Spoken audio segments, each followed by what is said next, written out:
Welcome to the Dan Time Podcast, the only place where you're going to hear Dan talking to Dan, and never, I repeat, never, just any old Dan. These are Dans of significance, of great import, conversations that are going to carry you through your day in a positive way. I'm your host, Dan McArdle. Thanks for being here. You're in the right place.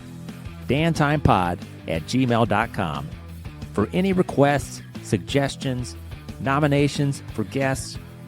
Could be you, could be a friend, your dad, your grandpa, your aunt. Listen, I'm still trying to land a conversation, if you could help me, with an octogenarian or a nonagenarian named Dan. If you don't know one directly, maybe there's a guy in your town that everybody knows about. He's 103 years old, and his name is Dan. Send me some information. I'll do the rest. Dan Time Pod across X, Facebook, Instagram, and YouTube. This is episode number 43. Dan Lovelock, renowned Pensacola, Florida-based singer, keyboardist, band leader, MC, and voice actor, and along with his wife, Crystal, licensed massage therapist and co-owner of Lovelock Healing Arts in Pensacola. This is my first sit-down interview since the Sean Perry episode, and only the fourth of this project, the other two being Danny Zimmern and Dan Lindemann way back there. Head over to the YouTube channel for the unedited video companion to this episode. Also, you'll see some additional live performance footage of Dan, as well as some bonus conversation with the one and only Awan Ascension, Galactic Kids yoga instructor at Lovelock. Dan has spent many years in the Southwest, on the West Coast, in Pensacola, wowing audiences with his prowess behind the piano and his smooth vocals. We talk about his musical upbringing and the opportunities and challenges that he faced as a result of this very unique childhood. Dan's a big guy at 6'8", and he realized a few years ago that maybe his frame was being underutilized and that he could help people off stage as well. Lovelock Healing Arts is a holistic, family-centered approach to whole body wellness.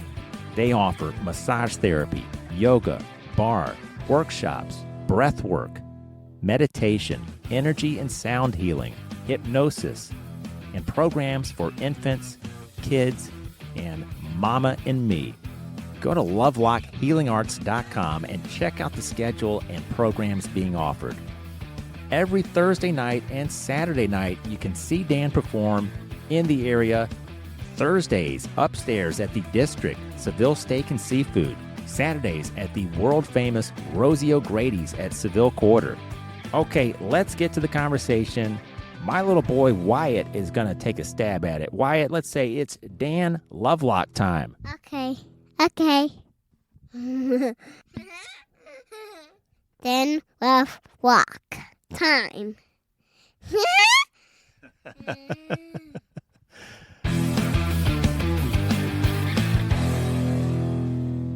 Dan, first of all, thanks for being here. Yeah, absolutely. Thanks, man. And those of you listening, we don't always have a video component, but it was made possible today just being on site. I love doing this. I wish I could do this with every episode. Let's take it way back here for a minute. So You're a Pensacola native. Growing up, your grandfather in Pensacola, Jim Robinson, an acclaimed jazz guitarist, and then your parents, both professional musicians. Did you know as a young boy that you had a passion, you're interested? Did someone have to put a guitar in your hands, or did you just know? Yeah, I 100% knew from the very beginning. I mean, it was just what my life was. And so at the very beginning of my life, I was surrounded by music all the time. Granddad, Jim Robinson, Colonel Jim Robinson, he was in the Pensacola Jazz Society. There were always parties at my grandparents' house, and that was how my mom came up. And then my parents met in a band, and then that continued on. They continued to have other bands here in town. My dad eventually started doing touring all across the country because that was where the better money was once he had two little ones to look after, me and my sister Penny Lane.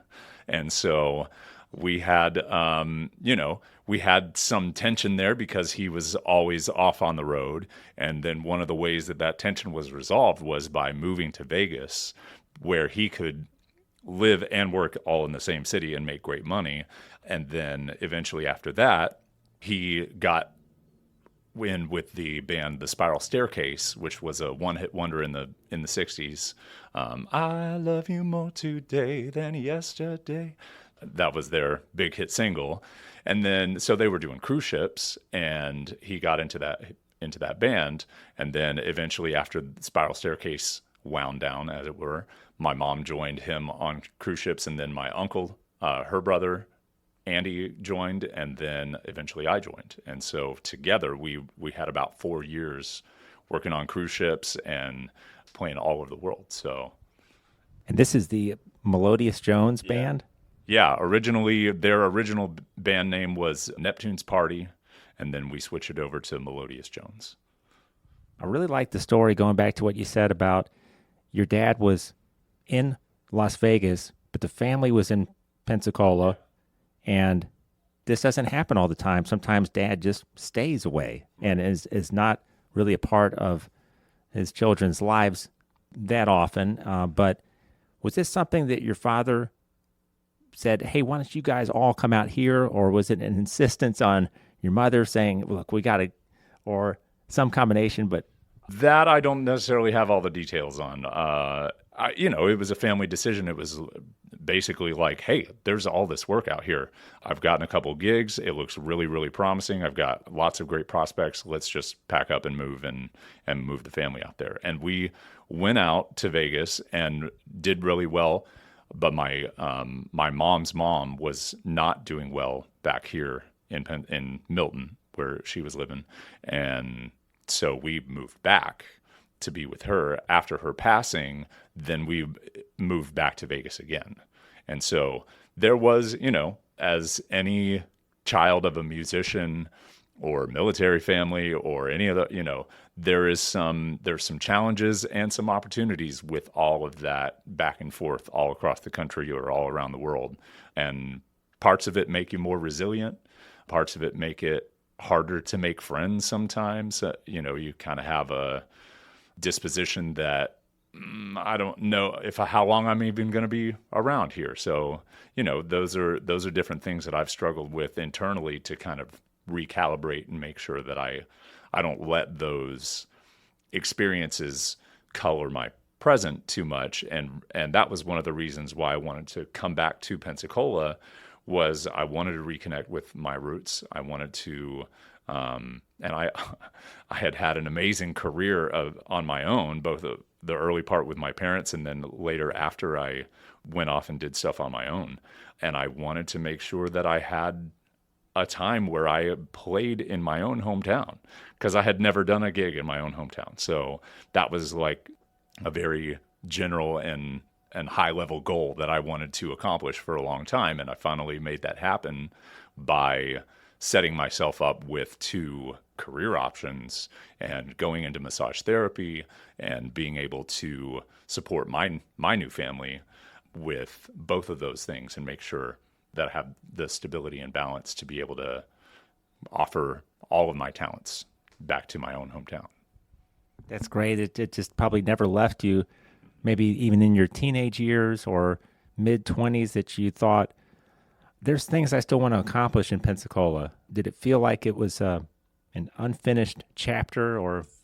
Well, I would say that it was that I had a longing for home, that I would only get to come home a couple times a year. It was always great. I had rose-colored glasses about the whole scene, but I didn't feel that I had unfinished work to do until much later, maybe in my 30s, where I felt like, no, I have some responsibility to go home and like bring what I've learned and experienced from the world back home, because I'm a reader. I love both fiction, nonfiction, history, etc.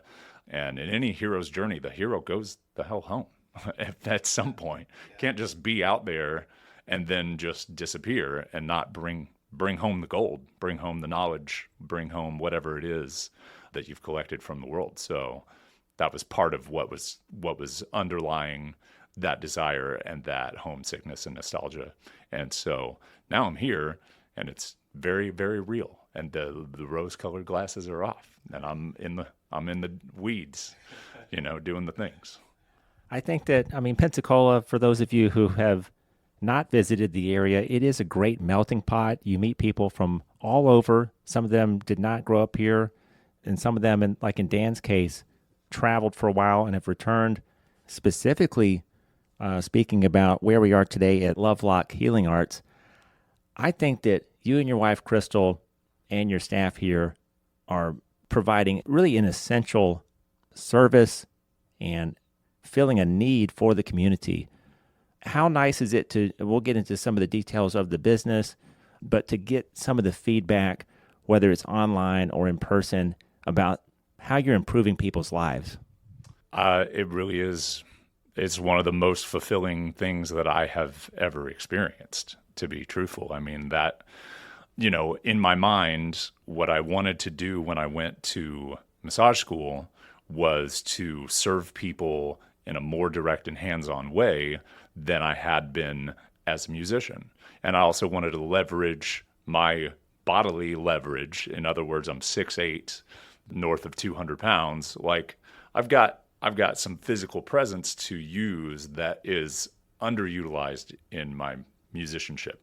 I could be 4'7", and if I can still sing and play the same way, then that's all right, and maybe even more interesting. I don't know, but I went the opposite way. So, but I am heartened every day to see and feel the impact, and that is the thing that keeps us going, because this is harder. This is so much more than what we had originally planned. Like, in our cutesy little idea, it was like, okay, I'll open a massage clinic. I'll have my massage practice. And then we looked all around and we're like, oh, there's no room. There's nowhere for that. But there's this building. It's right in the middle of downtown. And it was grungy. It needed a lot of love, but it opened up so many other possibilities. And basically, my wife at that point had a conversation that we hadn't had before, which was about her bar practice and about the fact that she was the studio manager at the original bar studio in San Francisco, and one of the very first ones in the country that was popularized for not ballet dancers, because it's basically ballet dancer rehab is where that methodology came about. So it's a combination of yoga, ballet, Pilates, physical therapy, kinesiology, etc., all wrapped up into a package. And she started me just having fairly recently been out of massage therapy school. I was like, wait, you're talking my massage language. You're talking body to me right now, and this is really exciting, because I didn't know that was in her. I just thought she worked out, and that's cool. But then it started to be like, oh, maybe we could do this, and maybe we could invite yoga instructors, and we could have workshops, and we could find other therapists, and we could until it manifested, and she put in all the hard work when it came to designing the space and trying to create a customer experience that she wanted to experience. And so together we've grown it from this space into that new Studio B backspace, which is kids focused. Before, we were just running everything out of the front studio and trying to coordinate practitioners, and people are coming in and out, and so it's been an adventure. And that realization, that reminders, and the feedback that we get from people telling us how impactful that has been on their lives or their child's life, it really is the glue that keeps this whole thing going together, because we've got, it's hard. We've never run a business before, and we're making plenty of mistakes and feeling it out as we go along. So I'm just glad people are along for the ride with us. You're doing something right, and your Google rating an average of 5 stars out there. Mm-hmm. A lot of these reviews quite colorful and in a good way. Here's one. From the first time I walked in the door of Lovelock, and every time since, I notice the love and attention to detail that has been given to all the things that make the space different from all the rest in our area. Just that first statement there, yeah. I notice it too. Think about the favorite places that you like to go. There's typically an ambiance. There's an olfactory component that draws you back. And there's maybe some water ambiance about places that you love. Yeah. And especially in this realm, that's super important. So she goes on to say, I especially love the intimate space for practicing yoga. It's a place that once through the doors, it's like leaving the world behind. The lighting, the scents, the drapes. She says, I know this is silly, but I even notice how easily and quietly in which they glide on the tracks. It's so nice to have everything ready and waiting for me when I enter. The mats, bolsters, blankets, and blocks. Even tea is served and it's delicious. And she continues to go on. And a lot of the reviews are quite similar, Dan. So how much time did you spend? You opened in January of 22, making sure that you got it right on that first 2 steps through the door experience. Oh, man, that is 100% Crystal. I mean, I certainly built a lot of things. I certainly hung a lot of things. I certainly drilled and did a lot of, different things. She put your height to good use. Yes, she did. And as she should have. But yeah, the aesthetic is 100% her, and she gets all credit for that. Not only that, the overall vision of the aesthetic, but just making sure that it stays that way, because when you're running a business and you have all these different practitioners, it can get out of hand real quick. But then as it wasn't perfect the moment we opened our doors, and as we've been here, we've settled in, and we've that's part of the feeling that you get when you're here, is that we are in it all the time. If you come in these doors, if you walk in at any door, you're likely to see me or Crystal or both and our daughter, and we live in this space. We're constantly putting our energy into it and loving it and caring about if things go wrong, or if and that's a big difference when it comes to studio ownership, and why it might feel really different to be in a big name studio, or doing workouts at the Y, or doing these different things, because the responsible entity is elsewhere. The ultimate responsibility of all of this comes down on me and Crystal, and I'm glad. I especially laughed at the curtain thing because it took me forever to get that sucker to, like, it was catching, and I fought it for months. So, especially right when we first opened. Well, again, speaking to serving the community, especially, we're a few years removed from the pandemic, but a lot of people, I think, maybe have some areas in their life that have not been addressed properly. And I want to say this, a thing I notice about you, going back to the experience that people have when they encounter you or Crystal, is your posture. That's something I work on constantly, but you have what you project to someone walking in. It's like you said, we live here, or, this is our place. We care about it.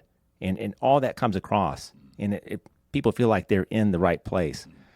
Yeah, I just see it being so transformative for people who have sought the same services with other businesses, and maybe just not gotten the full experience. Sure. This even goes back before the pandemic, and just in general, I think as adults, we feel like our bodies are an afterthought. like they can run without gas, they can run without food. I mean, it's like we just run them through the ground, and it's really easy to do that. And depending on your personality, I think a lot of type A's would say, yeah, that's me. I get 3 hours of sleep. I get 5 hours. I eat when I feel like I absolutely have to eat. That sort of thing. How important, and have you seen the results with people when they take the step in here? I've seen the results within myself, because that was part of this whole process. Was my wife and I are both performers, both musicians, partied, played, had all the fun. And part of it was I felt like unless the stakes were my survival and and also like tying my whole life up in this wellness space, that I would never really change or fully commit, or and there are obviously things that I still struggle with, but just starting with the body, I mean, the reason why I got into this has a lot to do with how much I abused my body as a musician for almost 20 years. And so having that realization was, was very stark. And it happened on New Year's Eve wedding gig. Before the gig, New Year's Eve, during the day, I'm out in the backyard picking up dog crap, and I tweak my back worse than I can remember. And a massage therapist friend helped me out and helped me get through that gig later on. It was a celebrity wedding on New Year's Eve at the most expensive country club in Scottsdale, Arizona. So the stakes could not be higher. And I'm the MC, I'm the lead, I'm the band leader. I bring all the gear, I bring all the lights. I am the keyboard player, I am the DJ, I am the MC and running around doing, announcing and cocktail hour and all those different things. And all of that is in my back. What a frightening realization. And I was like, I gotta do this a different way. I gotta figure out how this thing works a little bit better. Dan, was this the wedding? I read this on the website where Vince Vaughn was the best man. It says a different one. That's a different one. Yeah, that was one in LA, and that was a whole different scene. But yeah, I have done, I have thrown myself into every conceivable musical situation that is accessible to me, whether it's been wedding and corporate bands, recording, lounge gigs, all the different things that I've done have turned what originally is just a weird proclivity, which is an eidetic memory for songs. So songs live in here, and all it takes is a little spark to like pull one up in its kind of full form, and my brain just holds that song like a record. And so I can kind of, depending on how many times I've listened to it or how intentionally I've listened to something, I can recall that in the original key and hear parts and all that kind of stuff. And so that proclivity turned into a whole career. And so I've just followed that wherever opportunity has taken me, and speaking of the pandemic, when that came crashing down on my career for 8 months of no gigs or more, when my everything about me was about gigs, that moment was the time where I had enough space for self-reflection to go, maybe I need just something else, and maybe I need to, and hey, also maybe it could be more intentional than just jump into something else. Maybe I could use what I have and use what I had learned to help other people more directly, and then that opened the opportunity for me to come back here. Yeah. Wow. Yeah. People, and this is just me generally assuming that when they feel run down, they feel like they're overworked, overstressed, the kids are stressing them out, their job is stressing them out. People, they go to places of worship, they go to see a counselor, they talk to their best friend, they go for a walk. But do you feel like people sometimes come in these doors where they thought, why didn't I do this sooner, or in addition to all these other things I had going on, I didn't, or have they used to practice yoga? Yeah, I mean, I've seen it all. And to be honest, I mean, it all works better together. All of the things that you mentioned are therapeutic and very, very, very scientifically grounded to say, when you are feeling down, if you are feeling depressed, you must reach out. As hard as it is, you have to reach out for some kind of connection, because that depression and anxiety is a symptom of a lack of connection. Johann Hari, so many different things are now supporting the conclusion that really at the heart of many, many of those internal states of disquiet and disease is a lack of connection. And we have so many things getting in the way of our connection. COVID is obviously a huge one that threw a big wrench in the works. But long before that, societally, we have a lot of hangover, carryover, cultural practices and different things that stop us from really connecting on a continual basis. And so I find that, especially with massage clients, with lots of different people, that a huge part of the therapy is just someone paying attention with care and holding space for whatever it is that they're going through. And to be 100% clear about this, that is what all therapy is. I mean, whether you're doing yoga, whether you are coming in for a massage, whether you're doing hypnosis, spiritual advice, I mean, there's all the different things that we offer. It really is just an opportunity for you to be in the presence of someone else with some intentional training and the desire to help you help heal yourself. Because there is nothing that I'm going to put my hands on you and go, you're healed. It doesn't work like that. You have to come into the space that I'm holding for you with the desire for healing and restoration, and then be willing to, in that moment, accept that frequency, accept that vibration of, and part of my job is to try to model that or embody that as best as I can. We are, healer, heal thyself. We are none of us perfect. So, but that is the essence of what this business is built around, is the concept that, number one, healing comes from within. I'm not a healer in the way that I do any magic on you. We work together to promote that state of healing within you. And we have built a business around giving opportunities for people to come in and find that healing for themselves, whichever direction they need to come at it.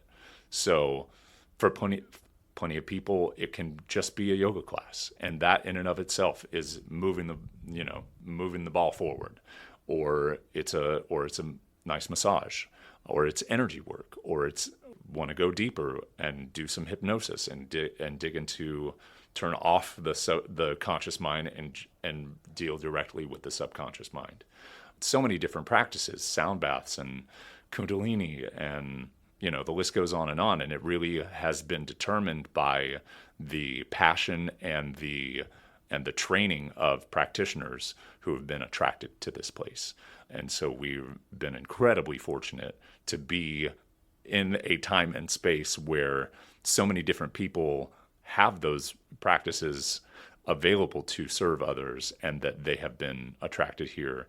And we, everyone who practices here is just so authentic and amazing at each of their different practices. I keep saying the word practice and it's bothering me.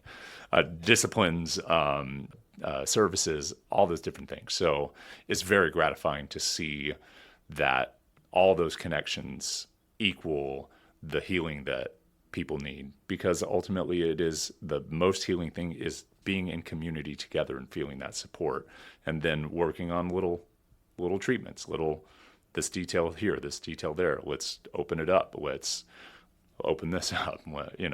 Wherever you need to start. That's kind of the way that we've built it, so you can walk in the door and find your thing.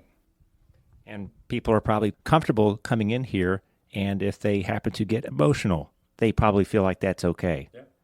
Certain people maybe feel like they are not included or they're invisible. I think the elderly, sometimes if you walk through a grocery store, if you smile at an elderly person, sometimes they act surprised that you're even still looking at them for more than 2 seconds. I think they go through that, but I think that younger people, whether they're 20s, 30s, or 40s, they also maybe walk through life and their work week, and they don't exchange hugs with people. They're not approached. And to come in here and actually have someone, a trained professional, where they can get a massage and just open up a new experience for them in a setting like this is just wonderful. And I think it's the need is only going to continue to increase. And speaking with Awen when I first arrived here, talk a little bit briefly, and then we got to get into some more Dan Lovelock performing career stuff. But the summer camps that you have for kids, this is so cool. Yeah. Well, so this is new for us this year. We kind of wanted to do it last year, but it didn't come together. But the summer camps that we're doing are a combination of all of the different kids offerings that we currently have, which are focused on music, yoga, art, mindfulness. And so we are doing 2 different weeks in June and July, 1 week in June, 1 week in July. And they're open for kids who are 4 to 10. And they are 3 hours in the middle of the day that is, as a parent, I know is incredibly necessary to have some space during the summer for you to get things done, all that kind of stuff. It's serving many, many purposes all at the same time. But kids yoga, and I loved how Awen explained how her class has developed and evolved by following the children in their curiosity and figuring out, instead of just doing random animal poses, why don't we spell out our names with our bodies, and finding different avenues of that kind of exploration. And it is her primarily driving the classes and using her experience in Galactic Child Yoga, and then also her experience as a musician. She's a professionally trained opera singer and all-around musician. And so she's taking all that and her passion for children and weaving it into a elements-themed daily progression, being able to explore, we're going to have some gardening opportunities outside. They're going to play with water. They're going to get to learn. And this is one of those things that's really important for me, is this embodiment, this idea of embodiment, bringing the learning into the child's whole body as often as possible. Because it's great. We're really good at the cerebral stuff. And we can chat, we're the chattiest monkeys ever. But when it comes to our well-being, the equilibrium and that equanimity that we're looking for in our bodies in order to feel well enough to do all this harder stuff up here and be clear and not internally turbulent, requires that it lives in the body. And all of these practices, whether it's early music or yoga or these are things that used to be, to some degree, much more just integrated, baked into childhood. And now, because of the way that we live our lives, it takes some intentionality to add that back in. And so we're trying to offer that, because that's what we know, that we have a 5-year-old and we know that that's what she needs. And we're like, we got this space again, once again, let's open it up. Let's make it available to not just us, and make sure that the Pensacola community has an opportunity to use that backspace. And then later on in the fall, we're setting ourselves up for continued homeschool enrichment program, which will also be during the day, and that will be available to homeschool kids, unschoolers.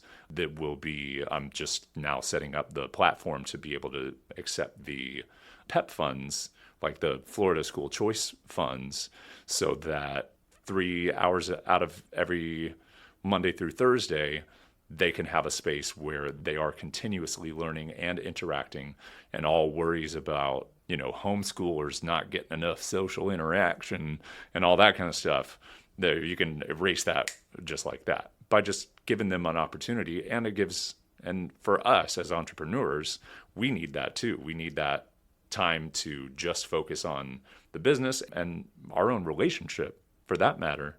And so we're always trying to figure out how we can solve a problem for us, solve a problem for other parents, solve a problem, and do it in a way that just bundles it all together. And so far that's been going really pretty good. Speaking of you and Crystal, and you run the business together, you probably don't have as much time as you'd love to have to just spend time, just the two of you. You've got a child. What are some things that you and Crystal like to do if you have an evening, if you've got a babysitter, or if do you have a planned out-of-town trip sometimes? Or what are some things that you guys used to do or still like to do sometimes? Well, and we were talking about this before the show, but we have stopped drinking. And so, the way that we met was I was playing, she came to the lounge that I was playing at. And our whole early relationship was all tied up in alcohol and going out and all that kind of stuff. So now that's part of our current relationship exploration is like, we have lots of other interests, but because that was our default, that's, what we would just normally go and do is go have drinks or go have a meal with drinks, always with drinks. So now that we're choosing a different path, now we're going up. I mean, there are so many springs, there are so many parks, there are so many things all along. I mean, basically just take a pen and put it on the map somewhere and there's something to do around here. So never a shortage. And, that's also one of the negotiations that we're trying to make right now in our relationship is, we cannot always be obsessed over the business as fun as it is, as stressful and pressure, we have, in order to be good at it, we need to decompress. We need to take our own advice and we need to, and that's why I say, in all seriousness, like this business is a process that is also simultaneously meant to help us work on our own healing by serving and by showing us different patterns in the people and the clients that we serve and learning to embody the correct or more healthy patterns for ourselves so that we can better serve.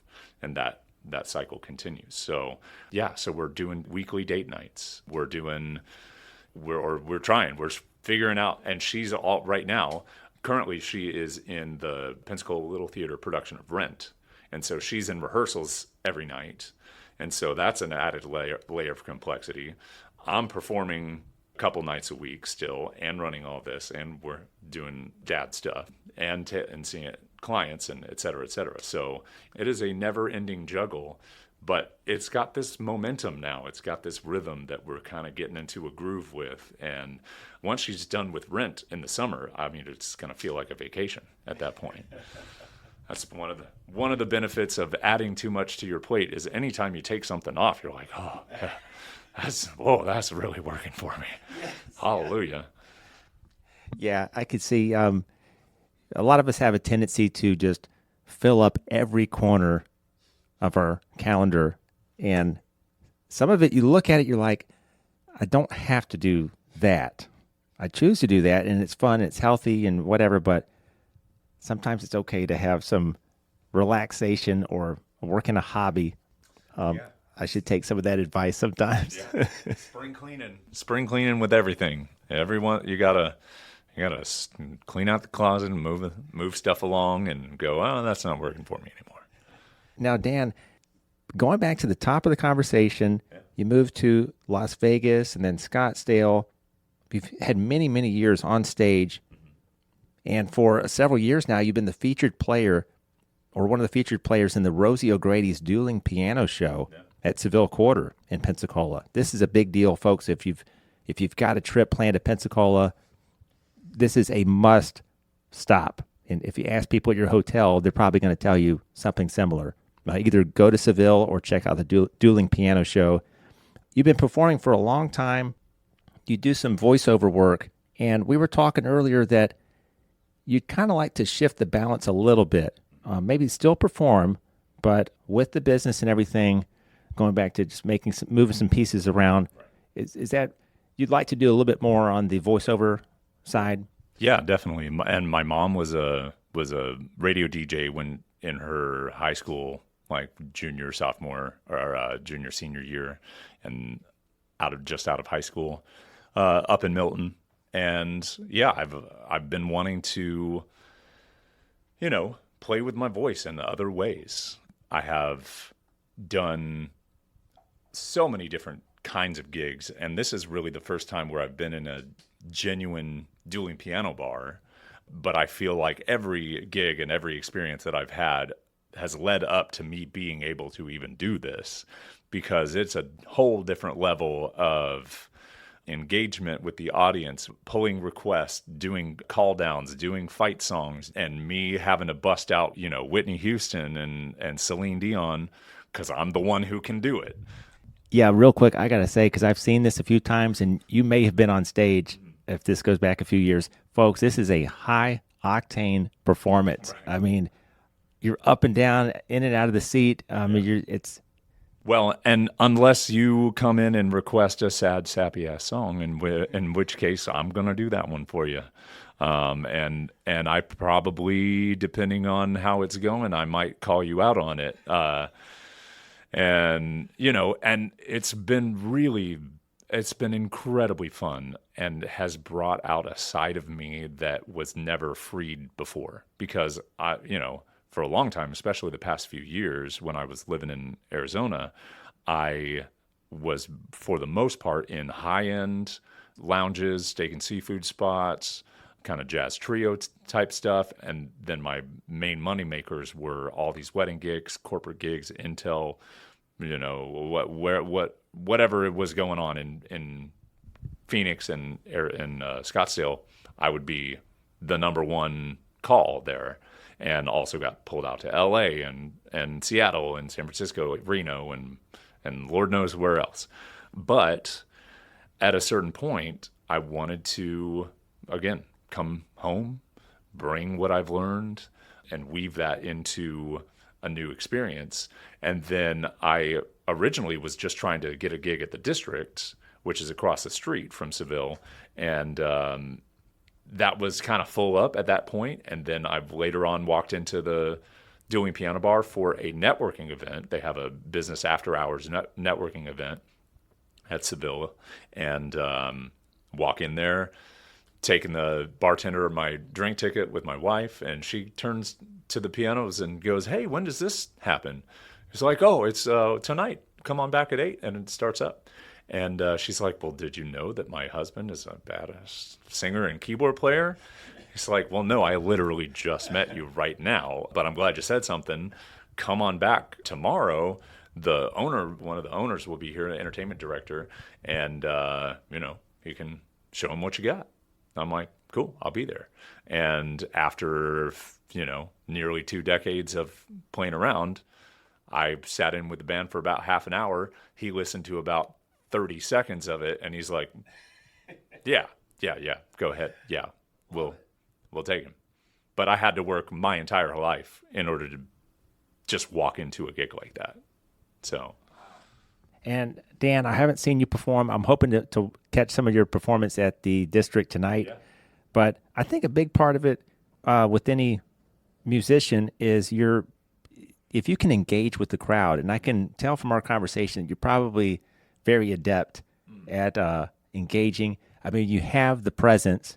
I'm tall, and you're taller. I'm 6'5", or you're 6'8", and but you naturally, I think people are just drawn to you, and then you give it right back to them. Do you love that part of it? Yeah, it is an interesting dichotomy for me because part of this whole exploration of being in the wellness space was about me sacrificing the persona that I had built for myself over the years of being a musician and going, no, that's not real. That I need to, and that's called persona embodiment, or you can believe that you are your persona. And I wanted to make some very intentional freaking space for that. Like I'm that guy for 2 or 3 hours, Right. but not for 24 hours. And that was hard, that was because I was a full-time performer and I was making killer money doing what I was doing. It's very, it's self-reinforcing. And so that was part of the, that space that COVID gave me was I had to live with just me. It's just me. No one to perform for.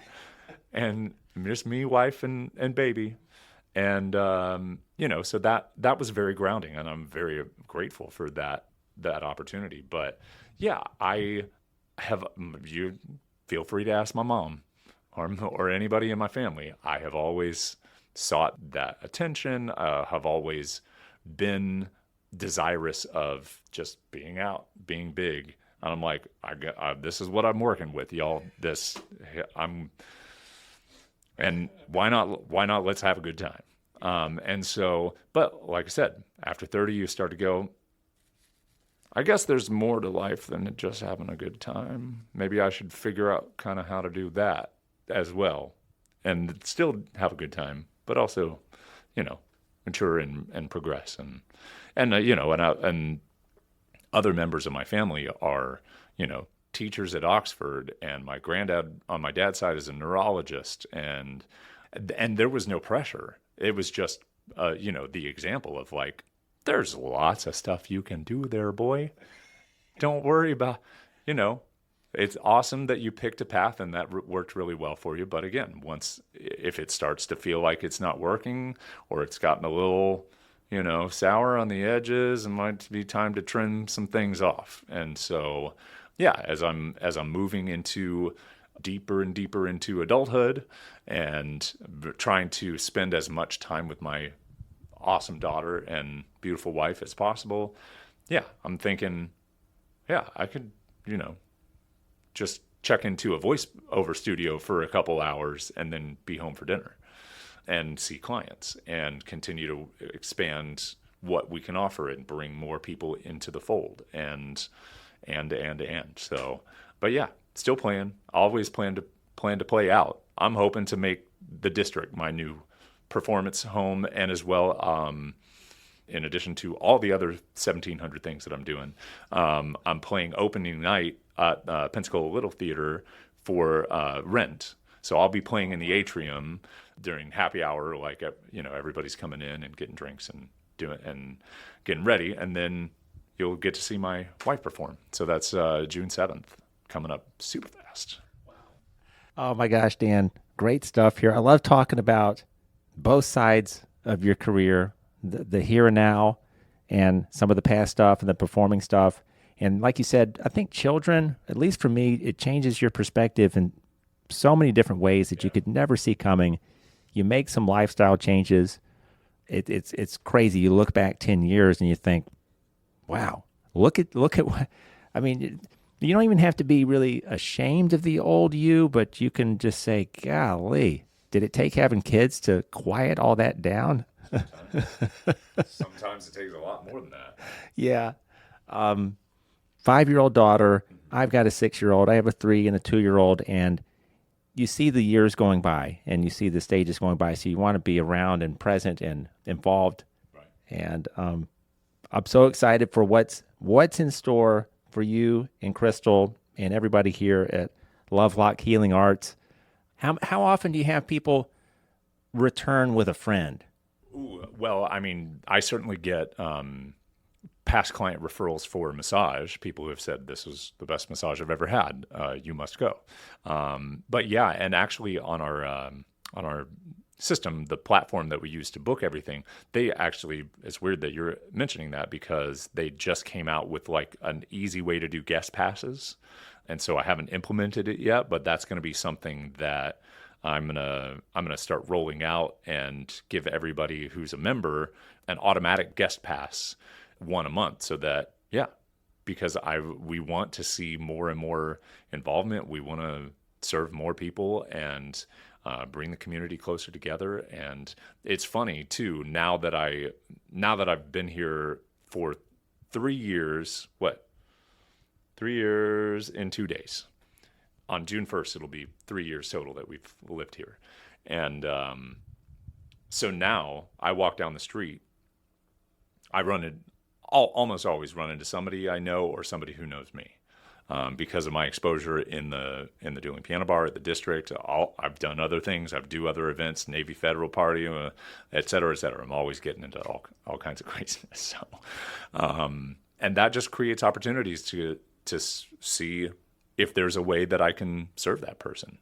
And I'm doing, because I've been in so many different situations in my life, whether it was, high pressure corporate thing or a celebrity wedding or this, that, or the other, I feel a lot less pressure to impress now because I've just seen so many different angles of how people behave. I'm like, oh, whatever. Do you need some service? If not, no big deal. It's that constant push and pull of how do we think like business owners and how do we serve like servants. Like, actually, this is one of the things that I really like about doing massage is, weirdly, the opportunity to wash somebody's feet, to clean somebody's feet the way that Jesus did. Now, I got a hot towel warmer. Yeah. Jesus didn't have that. But that's something that it just feels like every time I have it done for me, I'm like, there's nothing more simple and kind and straightforward and luxurious than having somebody just clean your feet for you. Yes. And then I'm going beyond that too. But those are just little things that anchor me into this practice and keep me grounded when I feel like, what is my life? Right. Because sometimes it gets, the momentum of everything moving all the time can be overwhelming in and of itself, even if everything's going great. I'm glad you mentioned that, because an outsider's view might be that someone in your position is in perfect harmony. I mean, look at the wellness spa. They must be doing everything right, but you're human as well. And I like what you spoke to about being a servant. None of us know how long we're going to be here, and I am interested in making an impact and helping people in the capacity that I can. Right. And I just love hearing what you're doing here in this phase of your life, and that it's catching on. Yeah. Dan, I always forget to ask the question of my guests, especially the Dan guests. Most of us weren't born Dan. We started going by Dan at some point in life. Your story may not be, any more exciting than mine, but how old were you when you said, all right, call me Dan? Or one of the things is that on my dad's side of the family, very many of my male predecessors are Dana or Danny or Daniel, or so as a way to stand out. Like, my mother still calls me Daniel somewhat. She's really, and my aunt JJ, I think I don't know at what point though. I don't know if there was a definitive switch. I don't really correct people if they call me Daniel. It doesn't bother me in the least. And so, no, I don't know. But yeah. You okay with Danny? Danny, I mean, it depends on who's saying it. That's usually the one I've heard where people say, call me anything but Danny. I'm not as it just doesn't happen very often, but if someone wanted to call me Danny and they were being nice about it, I wouldn't have a problem with it. Yeah, and it's also, how men are, like there's a playfulness and a ribbing and like, testing you to see like what's the edge of your sense of humor. So I'm good with all that. And I mean, for as awful and offensive as I can be on stage sometimes and just ridiculous, I'll take, I deserve all the Dannies you can throw at me. So it's fine. It's no big deal. Okay, I wish we had time for many more questions, but you've been so generous today. Folks, if you're traveling to Pensacola, if you're coming here for business and you're here for a few days, plug this in for one evening or 2 evenings, whatever you can work in. Another thing I like about Lovelock Healing Arts is you're not on a main thoroughfare. It's in an urban setting, but a walkable setting. You're not pulling into a strip mall. There's a nice approach to it when you park and you walk up. That's huge right there. Sure. So yeah, if you're staying here, if you're maybe even staying on Pensacola Beach and you've got a vacation planned, you may be coming downtown at least 1 or 2 of those days. Check this out and check out the programs for children as well. This has been wonderful. Dan, anything else that we didn't cover? I mean, we didn't cover everything, but covered some great stuff. Yeah. Anything you'd like to promote? Oh, sure. I mean, you're saying, staying on Pensacola Beach or anything like that. I have more than just me as a massage therapist available. So I send out for out calls and in-homes. We have a wide variety of different practitioners who are doing things all across the city at various points. So we have always so many different things. We have our Oyster Bay community classes. Those are just up the street on Main Street in Alcanies and at Oyster Bay Boutique Hotel. So those are just $10 and they're on Saturday mornings. That's it. For people who are struggling or want a low cost, low commitment kind of thing to help get them started, that's a great one because it's beautiful there. We often rotate in some different guests who will either bring like mocktails, like the Curious Elixirs or the guys from the Stretch Zone, or have some different vendors there. So we just try to make that cool and low cost is $10. And then just in general, we are starting to, as this whole process has evolved, we're starting to figure out, okay, we're offering memberships that include the childcare. We're starting to figure out the groove of how to work with this brand new space that we just remodeled. So yeah, I mean, the biggest thing that we're promoting right now are those summer camps. And so if you're in Pensacola and you're looking for a place to send the kids for a couple hours over the summer, there's as you probably already know if you're here, them summer camps fill up fast. So, and we're working with about 700 square feet back there. So it's 15 kids max. And so we're gonna be doing those, and I forget the precise dates, June and July, 1 week at a time. And other than that, our doors are always open. We're really excited to be continuing to deepen our connections into the community, and I'm really grateful for this opportunity to just talk about some stuff and connect with another fellow Dan. I love it. It's just great. Another tall Dan. Yeah. So very unique conversation here. I guess one more wacky question, and if you don't have an immediate answer, that's okay. Dan, if you could pick an actor to portray you in a film and your life story, is there one that immediately comes to mind? Ian McKellen. Okay. For no other reason than he's just, he's just awesome. But no, I often get weird questions about the way that I look, or like I look like so-and-so, because I have a ethnically ambiguous kind of setup with the really dark hair and dark beard, but blue eyes. And I have a lot of, my family been here for a long time. There's a lot going on in here. So a lot of people will like pick up on a thing that they see in my face that reminds them of an actor, or what's the guy who did Spock? The new Spock. Somebody came up to me just the other day and they're like, "Where are you from?" I'm like, "I'm from here."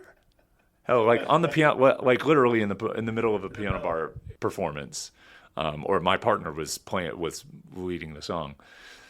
"No, but I mean, like, where are your people from?" I'm like, "Also here." So